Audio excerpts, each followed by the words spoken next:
जितने विपक्ष के नेता हैं उनको जेल भेजेंगे और जितने बीजेपी के नेता हैं उनको सबको निपटा देंगे, उनकी राजनीति खत्म करते जाएंगे, उनको सबको निपटाते जाएंगे। विपक्ष के अंदर आज इन्होंने मनीष सिसोदिया को जेल भेज दिया, संजय सिंह को जेल भेज दिया, सत्येंद्र जैन को जेल भेज दिया, केजरीवाल को जेल भेज दिया, हेमंत सोरेन को जेल भेज दिया, ममता दीदी के कई मंत्रियों को जेल भेज दिया, स्टैलिन के कई मंत्रियों को जेल भेज दिया, केरला के सीएम के पीछे पड़े हैं। अगर ये चुनाव जीते मेरे से लिखो ऊपर, थोड़े दिन के बाद ममता जेल होंगी, तेजस्वी यादव जेल होगा, स्टैलिन साहब जेल के अंदर होंगे, पिनरई विजयन जेल के अंदर होंगे, उद्धव ठाकरे जेल के अंदर होंगे, जितने विपक्ष के नहीं सारे जेल के अंदर होंगे। अगर ये चुनाव जीत गए, इन्होंने बीजेपी का एक नेता नहीं छोड़ा, आडवाणी जी की राजनीति खत्म कर दी इन्होंने, मुरली मनोहर जोशी की राजनीति खत्म कर दी, सुमित्रा महाजन की, शिवराज सिंह चौहान जिसने मध्य प्रदेश का चुनाव जीत के दिया इन लोगों ने, शिवराज सिंह चौहान ने उसको मुख्यमंत्री नहीं बनाया, उसकी राजनीति खत्म कर दी। वसुंधरा राजे की राजनीति खत्म कर दी इन्होंने, खट्टर साहब की राजनीति खत्म कर दी, डॉक्टर रमन सिंह की राजनीति खत्म कर दी। अब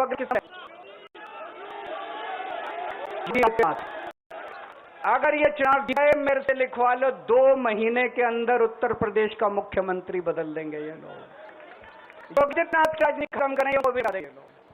शाही दो वन नेशन वन इंडिया चाहते हैं, एक ही ताना इस देश के अंदर बचा, एक ही ताना इस देश के अंदर बचेगा। हमारा देश बहुत महान है, 4,000-5,000 साल पुराना हमारा देश है।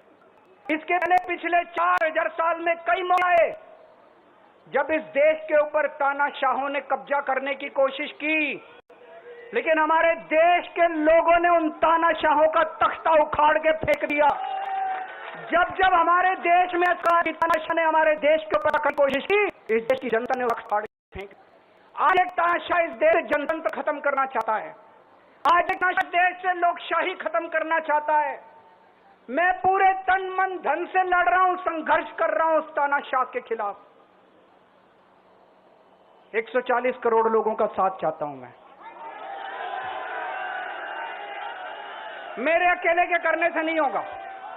140 आज मैं आप लोगों से भीख मांगने के लिए आया हूं, 140 करोड़ लोगों से, 140 करोड़ लोगों से भीख मांगने के लिए आया हूं। मेरे देश को बचा लो, मेरे भारतवर्ष को बचा लो, मेरा भारत बहुत महान है। इस तानाशाही से बचा लो मेरे दोस्त, मेरे देश को।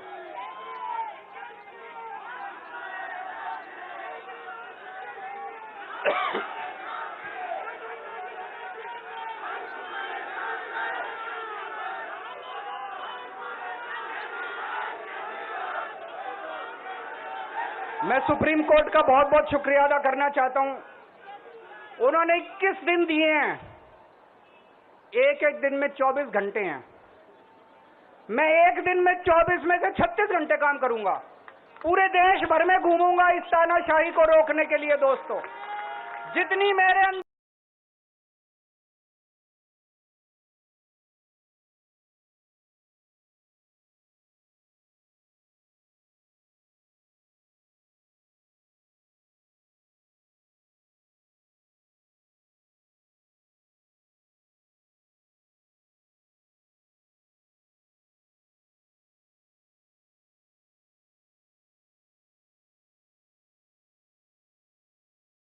खून का एक एक कतरा मेरे देश के लिए, मेरे शरीर का एक एक कतरा, मेरी जिंदगी का एक एक पल मेरे देश के लिए, मेरे देश को बचाने के लिए मैं पूरे देश में जाऊंगा। दोस्तों,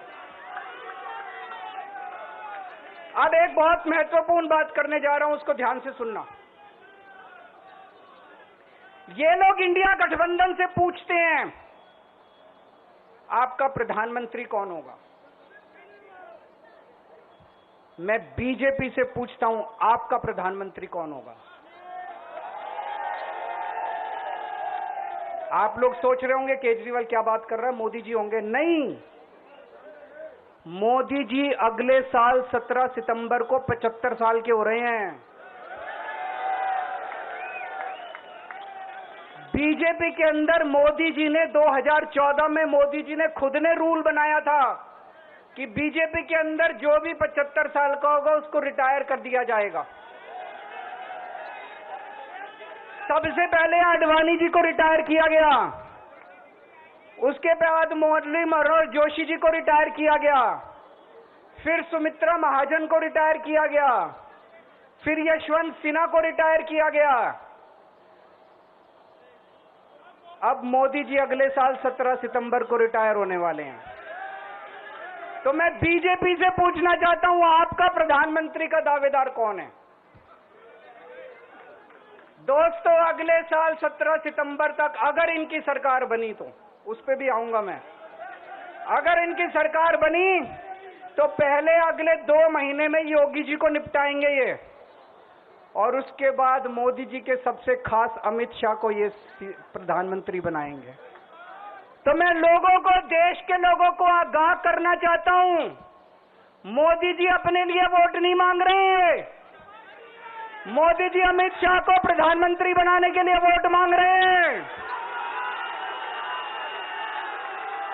मैं पूछना चाहता हूं मोदी जी से और अमित शाह जी से, ये मोदी की गारंटी पूरी कौन करेगा?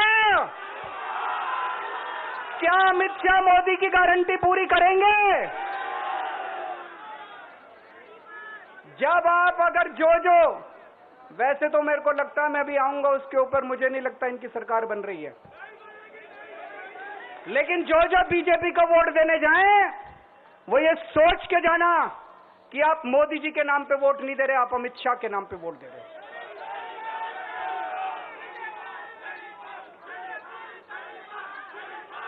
अब एक खुशखबरी है आप लोगों के लिए, अब एक खुशखबरी है, सबको बता देना, जो मैंने बातें कही है बड़ी सोच समझ के कही हैं। वहां बैठ के यही सोच रहा था 50 दिन से।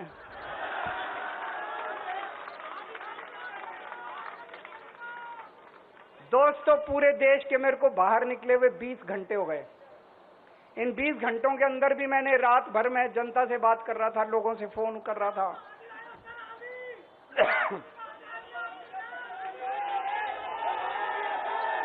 क्या बोल रहे? रात को आंधी आई थी।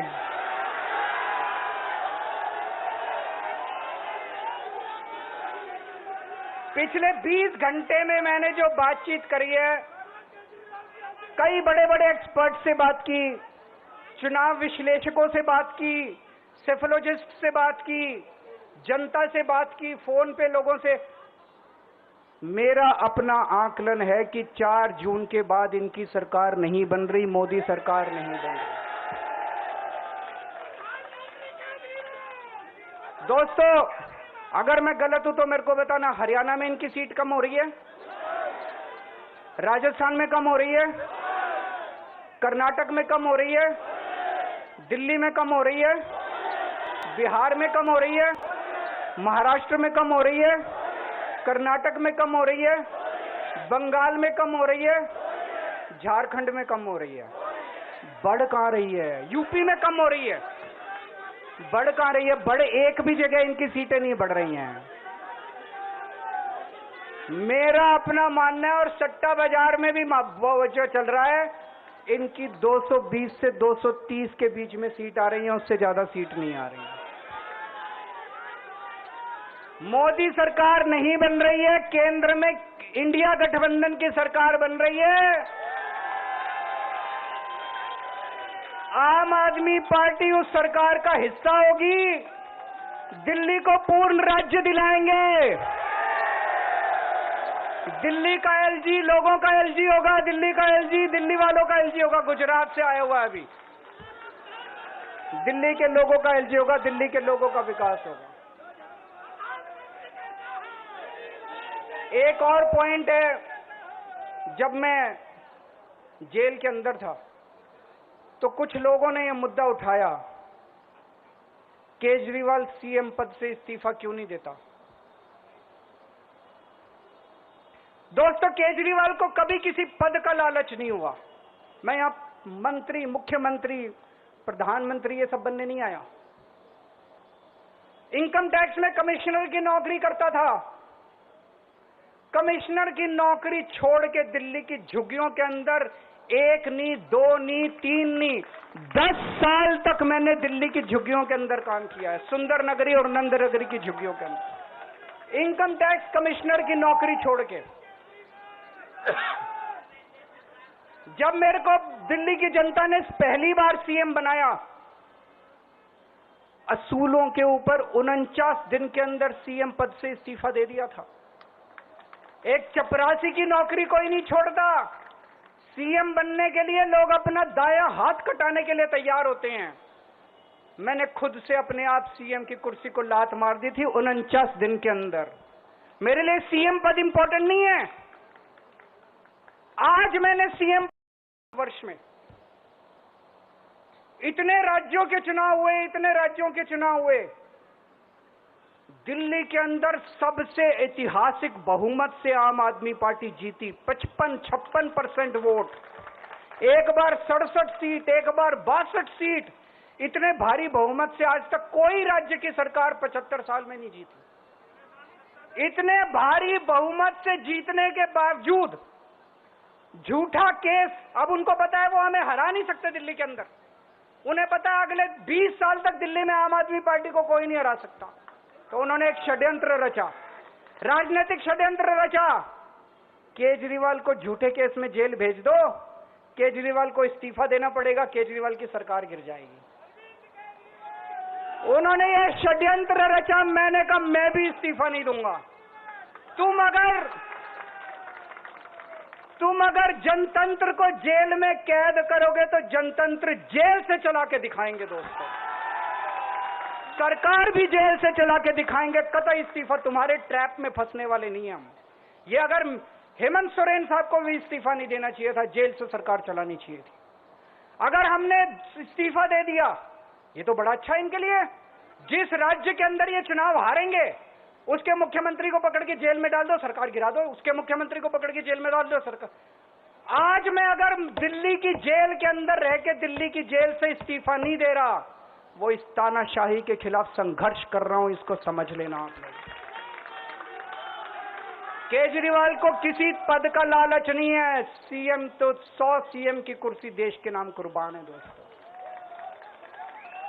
मुझे पता चला मेरे जेल जाने से बहुत लोग भावुक हुए, खासकर मेरी मां, बहनें, महिलाएं बहुत रोई। कईयों ने बहुत मन्नतें मांगी। मैं सबका बहुत बहुत शुक्रिया अदा करना चाहता हूं जिन लोगों ने अपनी दुआएं, करोड़ों लोगों ने अपनी दुआएं भेजी हैं। पूरी दुनिया भर से करोड़ों लोगों ने दुआएं भेजी। उन्हीं के आशीर्वाद का कमाल है कि आज मैं आप लोगों के बीच में हूं। आप लोग सब लोग सुखी रहें, देश खूब तरक्की करे, फले फूले, आप सब लोग खूब खुश रहें, ऐसी मेरी प्रभु से इच्छा है। भारत माता की, भारत माता की, भारत माता की, इनकलाब, वंदे